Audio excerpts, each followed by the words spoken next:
Call me Wolverine. I'm the best there is at what I do.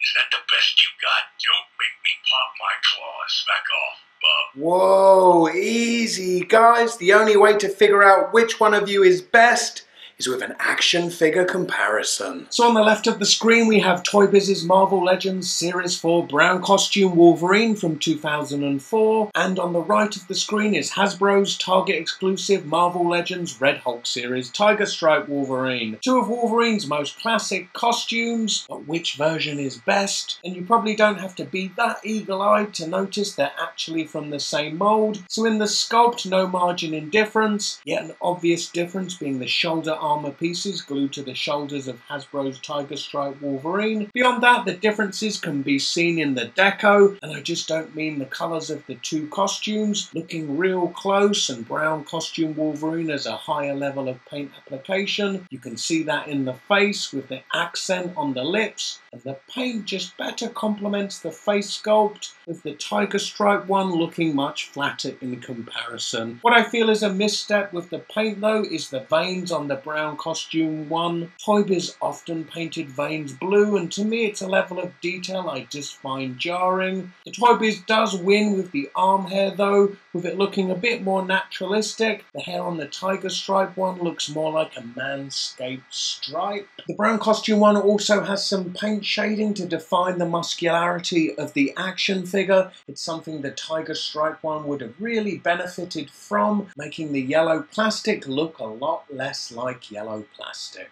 Now looking at articulation, you would think being from the same mold they'd have the same articulation, but they do differ in a couple of areas. The heads of each rotate, they look down this much, and then they look up quite a decent amount. They have this shoulder pectoral armpit joint which helps the arm posing forwards and backwards.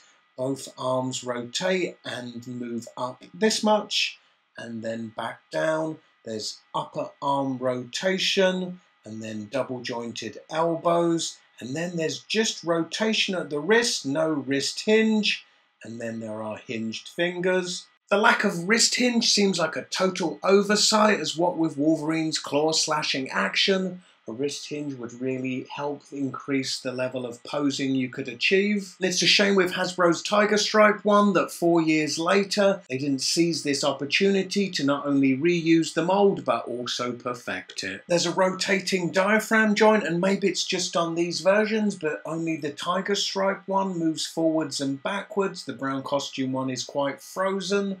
And then at the waist there's rotation. At the hips the legs move out to the side and then back in. They move to the front quite a decent amount, not too much to the back. Then there's upper leg rotation, and there's double jointed knees, then rotation at the calf. The ankles are hinged, moving backwards and forwards. Toe articulation in the form of a hinge, moving up and down. And then the Brown Costume one has an ankle pivot, yet the Tiger Stripe one doesn't. Admittedly, it's not the greatest ankle pivot as you see here. This is the widest stance it allows on the Brown Costume action figure. But hey, anything's better than nothing, right? So which is the best? Let me know in the comments below. Me, myself, I'm torn between my head and my heart. What with the superior paint application, my head is saying the Brown Costume Wolverine, but then my heart is saying the Tiger Stripe figure, because the Tiger Stripe's my favourite costume from the comic books. Anyway, for the previous action figure comparison featuring ding ding ding ding ding ding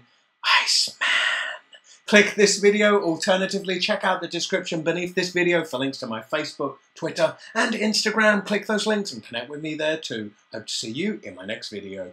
Bye.